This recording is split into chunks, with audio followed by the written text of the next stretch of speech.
Hello students, आज से हम बेटा बोर्ड एग्जाम 2022 के लिए स्पेशल वीडियो लेकर आए बेटा। प्रत्येक यूनिट के जो बोर्ड एग्जाम 2022 के कम किए गए पाठ्यक्रम पर आधारित हैं, इसमें आज हम स्टार्ट करेंगे अपना फर्स्ट यूनिट ठोस अवस्था। आपको पता है ठोस अवस्था में 4 प्रकार के प्रश्न होते हैं, बहुविकल्पीय प्रश्न और रिक्त स्थान, जोड़ी बनाओ, एक शब्द में उत्तर। आज हम लाए बेटा बहुविकल्पीय प्रश्न आपके लिए। इसमें से 4 नंबर के प्रश्न आने हैं। उन्हीं प्रश्नों की तैयारी के लिए हम एनसीईआरटी के 10 बहुत ही इंपॉर्टेंट प्रश्न आपके सामने लाए हैं बेटा। उन्हें आप देखेंगे और प्लीज इस क्लास को लाइक जरूर करेंगे, दोस्तों में शेयर करेंगे व चैनल को सब्सक्राइब करेंगे। तो देखते हैं अपने फर्स्ट क्वेश्चन को। क्वेश्चन नंबर 1, ग्रेफाइट को किस रूप में वर्गीकृत नहीं कर सकते? फर्स्ट है चालक ठोस, सेकंड है सहसंयोजी ठोस, थर्ड है जालक ठोस, 4 है आयनिक ठोस।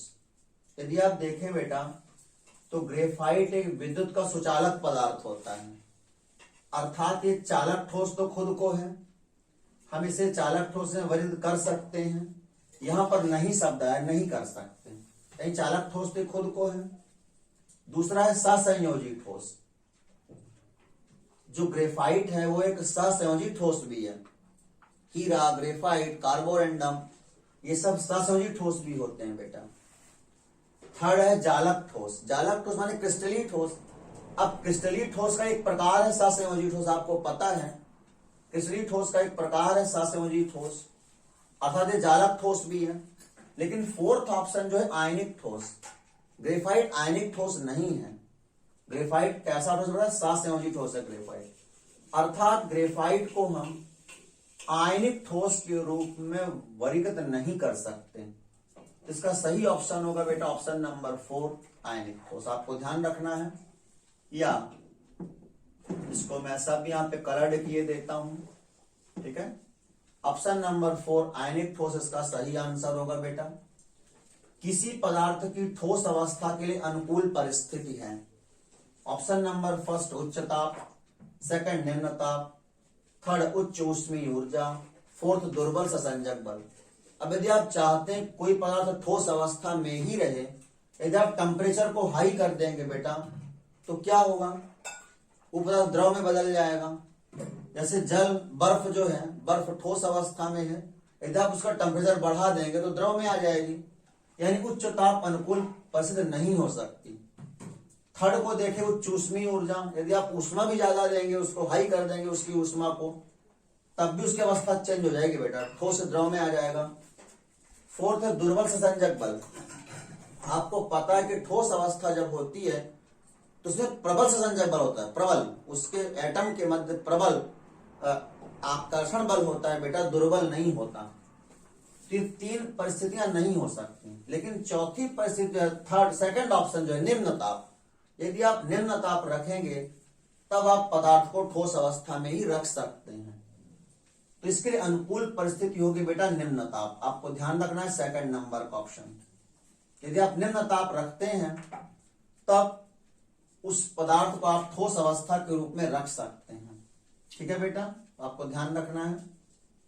क्वेश्चन नंबर 3, कौन सा जालक नेटवर्क ठोस है? देखिए नेटवर्क ठोस माने सहसंयोजी ठोस।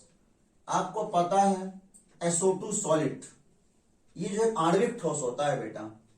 I2 सॉलिड, ये भी एक आणविक ठोस होता है। H2O सॉलिड, ये भी एक आणविक ठोस होता है। लेकिन हीरा, ग्रेफाइट, ये कैसे ठोस हैं? ये नेटवर्क ठोस होते हैं। तो इसका सही ऑप्शन होगा हीरा। हीरा जो है बेटा एक नेटवर्क ठोस होता है, ऑप्शन नंबर 3। इस प्रकार से यदि आप आगे देखें, जिनको हमने डार्क कर दिया है वो सही आंसर है बेटा।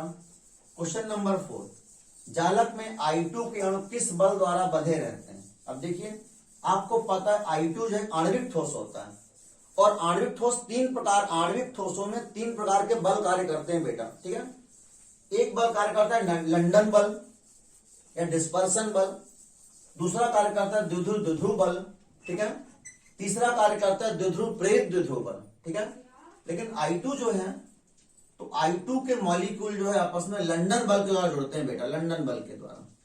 इसका फर्स्ट ऑप्शन ही सही होगा, आपको ध्यान रखना है। क्वेश्चन नंबर 5 यदि हम देखें, FCC, BCC व SCC में किनारे की लंबाई होती है। देखिए, किनारे की लंबाई को आप ज्ञात कर सकते हैं त्रिज्या के द्वारा, ठीक है। यदि SCC क्रिस्टल है, SCC, तो उसके जो रेडियस होता है, रेडियस ये बराबर होता है A/2 के।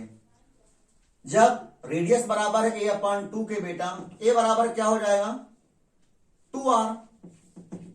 इसी प्रकार से BCC यदि क्रिस्टल है, BCC, इसके लिए R बराबर होता है बेटा √3A/4।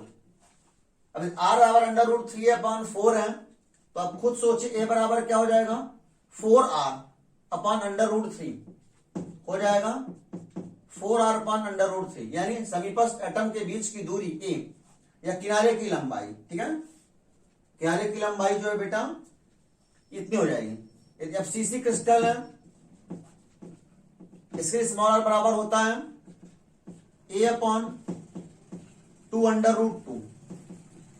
A बराबर क्या हो जाएगा, 2√2r।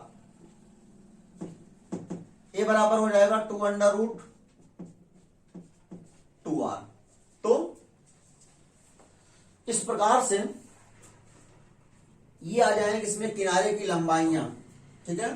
तो FCC के किनारे की लंबाई क्या होगी, FCC के लिए 2√2r, जो फर्स्ट ऑप्शन में ही है, ठीक है। BCC के किनारे की लंबाई क्या होगी, 4r/√3, जो है SCC में लंबाई होगी 2r। तो आपका फर्स्ट ऑप्शन ही सही हो जाएगा बेटा, ठीक है। क्वेश्चन नंबर 5 में फर्स्ट ऑप्शन सही हो जाएगा, ठीक है। क्वेश्चन नंबर 6 को यदि आप देखें, फलक केंद्रित एकक कोष्ठिका में चतुष्फलकी रिक्तियों की संख्या होती है। यदि FCC क्रिस्टल है बेटा, FCC क्रिस्टल में चतुष्फलकी रिक्तियों की संख्या 8 होती है। आपको ध्यान रखना है कितनी होती है बेटा, 8 से आप कैलकुलेट भी कर सकते हैं, 8 होती है। क्वेश्चन नंबर 7 है, द्विविमीय वर्ग संकुलन में समन्वयन संख्या होती है। अब देखिए, यदि वर्ग संकुलन है, तो वर्ग संकुलन में क्या होता है बेटा, एक गोला 4 गोलों को टच करता है। वर्ग संकुलन में एक गोला जो है 4 गोलों को टच करता है। द्विविमीय वर्ग संकुलन में समन्वयन संख्या माने पड़ोस बेटा, डोपिंग द्वारा किस प्रकार का दोष उत्पन्न होता है। जब आप डोपिंग करते हैं, किसी भी क्रिस्टल में कोई दूसरा पदार्थ अशुद्धि को मिलाते हैं, आपको पता है कि किसी क्रिस्टल में अशुद्धि मिलाने की क्रिया डोपिंग कहलाती है। अशुद्ध मिलाने पर, डोपिंग करने पर ना तो शॉटकी उत्पन्न होगा, ना फ्रैंकल उत्पन्न होगा। प्रभ्रंश दोष माने भी फ्रैंकल दोष ही होता है। उत्पन्न होगा इलेक्ट्रॉनिक दोष। आपको पता है डोपिंग करने से हमको अर्धचालक प्राप्त होते हैं, तो इलेक्ट्रॉनिक दोष, और इलेक्ट्रॉनिक में होता है, इलेक्ट्रॉनिक चीजों में, तो इसके द्वारा इलेक्ट्रॉनिक दोष उत्पन्न होता है। डोपिंग के द्वारा इलेक्ट्रॉनिक दोष उत्पन्न होता है। दोष का एक प्रकार भी इलेक्ट्रॉनिक दोष, इसके द्वारा बेटा इलेक्ट्रॉनिक दोष उत्पन्न होता है डोपिंग के द्वारा। क्वेश्चन नंबर 9 है, अंतः केंद्रित घनी व्यवस्था में रिक्त स्थान का प्रतिशत है। अब देखिए, यदि अंतः केंद्रित घनी व्यवस्था है, तो अंतः केंद्रित घनी व्यवस्था में गोलों द्वारा 68% घेरा जाता है।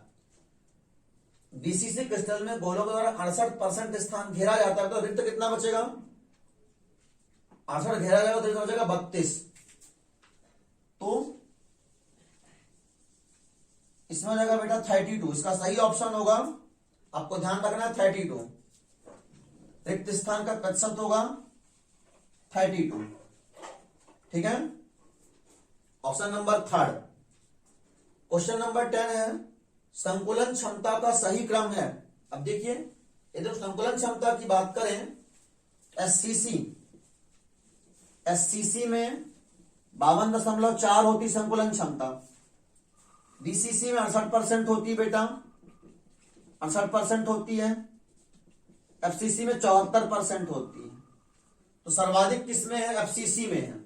यदि आप सेकंड ऑप्शन को देखें, एफसीसी में सर्वाधिक, बीसीसी में उससे कम 68%, एससीसी में सबसे कम 52.4।